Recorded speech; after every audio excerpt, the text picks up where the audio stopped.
In this video, we're going to refresh our memories on what we learned. We've already learned in previous units how to graph all of these equations, how to find their rate of change, domain and range, intercepts, the asymptotes, and the end behavior. And so this video is just kind of a summary of what we've already learned to help us move forward. So here we have a linear equation, y equals 2x plus 3. This is in slope-intercept form, y equals mx plus b. We are going to begin with b. B is at 3. We are going to move with m. Our slope is 2. So I'm going to go up 2 and to the right 1. I can also go in the other direction and go down 2 and to the left 1. And here is that equation of that line. Here, our rate of change for linear equations is constant. No matter what points I pick, my slope will always be 2 anywhere for this equation. Your domain are your x values from left to right. So if I'm looking at the left side and the right side, my graph is going to the left forever. So that's going to negative infinity. My graph is going to the right forever. So that's going to positive infinity. Going from negative infinity to positive infinity is the same thing as saying all real numbers. Your range are your y values from the bottom of our graph to the top of our graph. My graph is going down forever, so that's going to negative infinity. My graph is going up forever, so that's going to positive infinity. This is the same thing as saying all real numbers. Your x-intercept is where your curve crosses your x-axis. That's happening at this point right here. We can go on to Desmos, and if I type in this equation, y equals 2x plus 3, if I click on that x-intercept, I can see that it's at negative 1.50.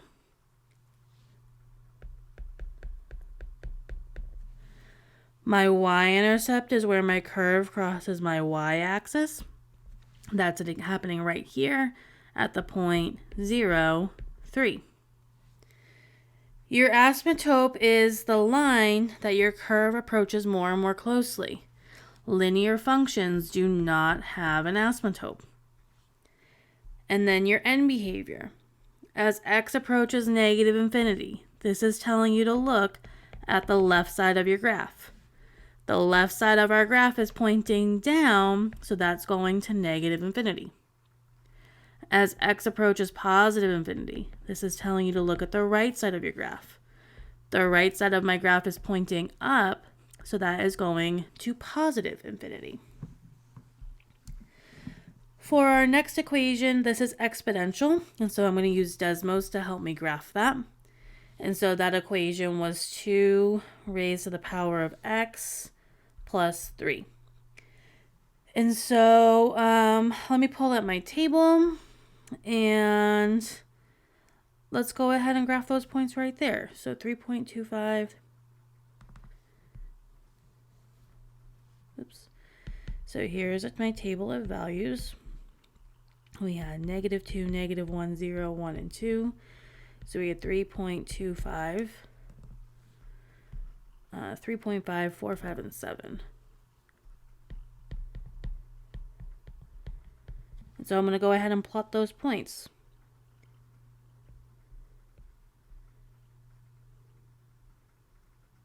Oops.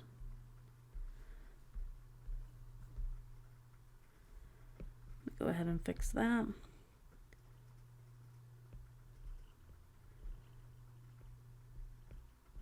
And then 7 would be just slightly off my graph.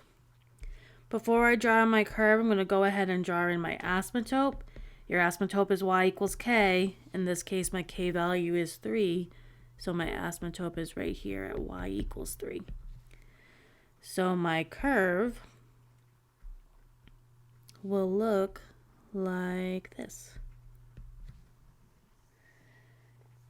For our rate of change, if you look, my slope between these 2 points is going to be different between the slope between these 2 points. So my rate of change is changing all the time. It's varying. So that's a variable rate of change. Your domain are your x values from least to greatest, from left to right. So this is the left side of my graph. This is the right side of my graph. The left side of my graph is going to the left forever. That's going to negative infinity. The right side of my graph is going to the right forever. That's going to positive infinity. That's the same thing as saying all real numbers. Our range is our y values from the bottom of our graph to the top of our graph. The bottom of our graph is our asymptote. That is at 3. 3 is not included because it's on a dashed line. So we're going to use a parenthesis for 3. Our graph is going up forever. So that is going to infinity. So in interval notation, our range is from 3 to infinity.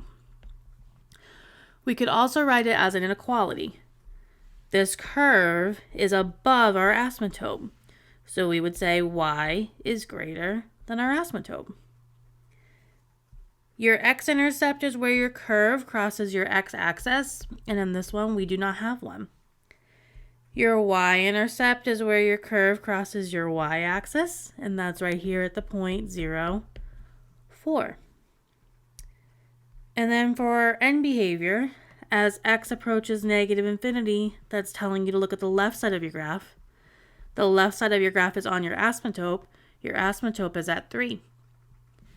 As x approaches positive infinity, that's telling you to look at the right side of your graph. The right side of your graph is pointing up, so that is going to positive infinity. And then we have our quadratic equation. So again, I'm going to go ahead and I'm going to type this into Desmos. So we have 2x squared plus 3. And I'm going to go to my table of values here. And I'm going to use negative 1, 0, and 1 because negative 2 and positive 2 will be off my graph. I can see that my vertex 0, 3 is in the middle here, so that works great.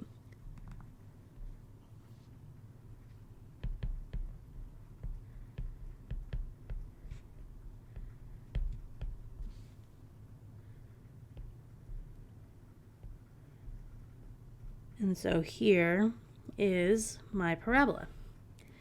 Again, here I'm going to have a variable rate of change. I know that because the slope between these 2 points would be negative, while the slope between these 2 points is positive. So it's not the same slope. Your domain are your x values from left to right.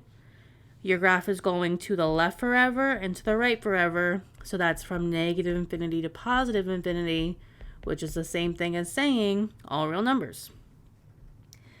Your range are your y values from the bottom of your graph to the top of your graph. The bottom of your graph is this point right here. That is where y is 3. Your graph is going up forever, so that's going to infinity. Notice how we used a bracket here. This bracket is because the 3 is included. Another way that you could say this is y is greater than or equal to 3. Your x-intercepts are where your curve crosses your x-axis, and in this case, I do not have one. Your y-intercept is where your curve crosses your y-axis. That's right here at the point 0, 3.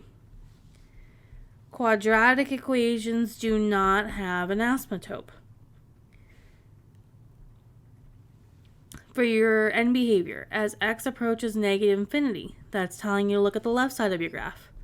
The left side of your graph is pointing up, so that's going to positive infinity. As x approaches positive infinity, this is telling you to look at the right side of your graph. The right side of your graph is pointing up, that is going to positive infinity.